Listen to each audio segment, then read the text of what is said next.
Assalamualaikum warahmatullahi wabarakatuh. Selamat pagi anak-anak. Ketemu lagi sama Bu Rinka. Alhamdulillahirrahmanirrahim. Kita sudah menuju video part 2. Di part 1 kita sudah membahas tentang latar belakang timbulnya firqah di dalam Islam. Bu Rinka ucapkan terima kasih yang sebesar-besarnya kepada kalian yang sudah mengerjakan tugasnya dari Bu Rinka. Nah, semoga ilmunya bisa bermanfaat di dunia maupun di akhirat. Sip. Oke, sekarang kita lanjut ke sebab-sebab timbulnya firqah di dalam Islam. Di buku kalian itu ada 7 sebab timbulnya firqah di dalam Islam. Yang pertama, fanatisme kesukaan bangsa Arab. Fanatisme kesukaan bangsa Arab. Kita artikan dulu deh ya, fanatisme. Fanatisme itu sama halnya dengan fanatik, ya. Fanatisme itu adalah seseorang yang tidak mau memperdulikan pendapat orang lain. Jadi, jika dia sudah meyakini sebuah pendapat, maka dia akan tetap dengan pendapat tersebut. Oke. Ke fanatisme pada zaman Rasulullah. Pada zaman Rasulullah, ini fanatisme kesukuan bisa diredamkan sama Rasulullah SAW. Akan tetapi fanatisme kesukuan ini muncul lagi setelah kematiannya Utsman bin Affan. Nah, setelah kematiannya Utsman bin Affan itu kan ada pemilihan kepemimpinan lagi. Setelah Utsman bin Affan siapa? Ali bin Abi Thalib. Nah, pada saat pemilihan Ali bin Abi Thalib itu, seperti di latar belakang kemarin kita sudah mempelajari bahwasanya ada golongan Muawiyah dan golongan Bani Hashim. Di buku kalian itu dituliskan Bani Umayyah dan golongan Bani Hashim. Bani Umayyah ini satu golongan dengan Bani Muawiyah ya, dengan golongan Muawiyah. Jadi setelah sampai meninggalnya Utsman bin Affan itu sudah mulai ada perselisihan paham. Oke, yang sudah ngerjain ini pasti sudah tahu. Yang kedua, sekarang kita membahas tentang perebutan jabatan khalifah setelah Rasulullah wafat. Siapa sih yang paling pantas menggantikan Nabi Muhammad? Nah, pertanyaan yang seperti ini itu sudah muncul ketika Nabi Muhammad telah wafat. Tetapi pada masa itu pertentangan dapat diredamkan. Dikarenakan apa? Pada saat itu umat muslim mempunyai kekuatan iman dan rasa toleransi yang besar terhadap sesama sahabatnya. Ya, anak, pertentangan tentang siapa sih yang pantas menjadi khalifah pemimpin umat Islam ini masih bertanya-tanya. Jadi, apakah dari golongan kabilah kafir Quraisy yang lebih pantas menjadi khalifah, atau dari golongan tertentu sendiri, ataupun semua umat muslim bisa menjadi khalifah? Nah, di sini masih banyak pertentangan ya. Dan pertentangan itulah yang menjadi sebab-sebabnya timbulnya firqah di dalam Islam. Oke, sekarang kita masuk ke poin ketiga, yaitu masuknya pemeluk agama lain ke dalam agama Islam. Jadi ada beberapa agama yang masuk ke agama Islam. Pada zaman dahulu itu ada Yahudi, Nasrani, dan Majusi. Bagi yang belum tahu Majusi itu adalah sebuah golongan yang menyembah api. Apakah dari 3 golongan itu saja, Bu Rinka? Tidak, masih banyak penganut-penganut agama yang lain yang masuk ke dalam Islam. Di dalam benak mereka itu masih ada semacam tradisi atau pemikiran keagamaan yang mereka anut sebelumnya, sehingga mempengaruhi pemikiran keislaman.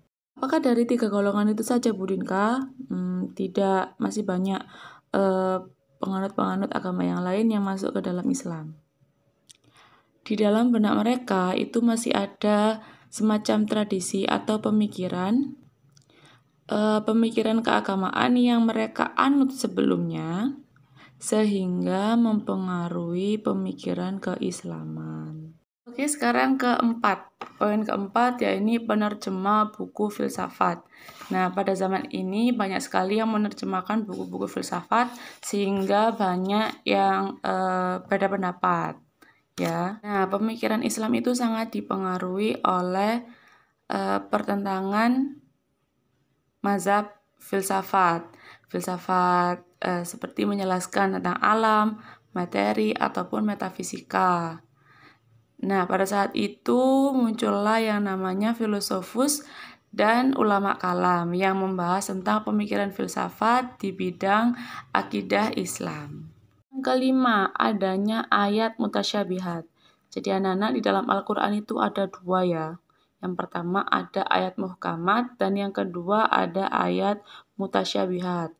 Ayat muhkamat itu adalah ayat yang sudah jelas artinya, yang sudah jelas maknanya. Sementara mustasyabihat ini kebalikannya. Jadi ayat ini itu masih artinya atau maknanya itu masih belum jelas. Jadi para ulama pada zaman itu banyak sekali yang mencari takwilnya sehingga mereka itu mempunyai pendapat yang berbeda-beda. 6. Di sini ada istimbat atau penggalian. Penggalian apa? Penggalian hukum syar'i. Sebagai umat Islam kita harus selalu berpedoman kepada Al-Quran dan As-Sunnah, ya kan? Akan tetapi Al-Quran dan As-Sunnah itu pembahasannya secara global. Nah, dikarenakan itu di sini itu membutuhkan yang namanya hukum-hukum syar'i. Para ulama pada waktu itu mencari sebuah keputusan, tapi tetap di jalan Islam ya, dengan menggunakan metodenya masing-masing dan menggunakan logikanya masing-masing. Jadi di sini mereka ada yang berbeda pendapat. Akan tetapi mereka itu tetap menggunakan dasar hukum dari Al-Quran dan As-Sunnah. Seperti itu. Terakhir, poin ketujuh, yaitu munculnya para pendongeng. Munculnya para pendongeng ini sebenarnya awal mulanya itu masuk ke zamannya Utsman bin Affan ya. Pada zamannya Utsman bin Affan ini sudah muncul para pendongeng ini. Dikarenakan banyak cerita bohong dan kufarat yang disampaikan, maka pada masa Khalifah Ali bin Abi Thalib para pendongeng ini diberantas habis. Akan tetapi para pendongeng ini muncul lagi pada zamannya Bani Umayyah. Dan para pendongeng ini sudah menyebarluaskan berita-berita ataupun cerita-cerita yang dibuatnya itu sehingga menyebabkan masuknya cerita Israiliyah dan khayal ke dalam kitab-kitab tafsir dan sejarah Islam. Ya, seperti itu. Makanya itu banyak sekali firqah-firqah di dalam Islam. Tergantung kita, jangan sampai kita itu masuk ke dalam firqah yang salah. Ingat ya, firqahnya Nahdlatul Ulama itu adalah Ahlus Sunnah wal Jamaah. Tetap menggunakan dasar hukum Al-Quran dan hadis, karena kita jangan sampai masuk ke dalam firqah-firqah yang salah ataupun yang sesat ya. Dikarenakan kalian sudah mempelajari 7 sebab timbulnya firqah di dalam Islam. Jadi kita sebagai jamaah Nahdlatul Ulama, maka firqah kita ini adalah Ahlus Sunnah wal Jamaah. Cukup sekian dari Burinka. Burinka minta maaf jika ada salah kata. Untuk video part ketiga kita akan membahas tentang aliran-aliran yang muncul di dalam Islam. Oke? Cukup sekian dari Burinka. Wallahul muwaffiq ila aqwamit thoriq. Wassalamualaikum warahmatullahi wabarakatuh.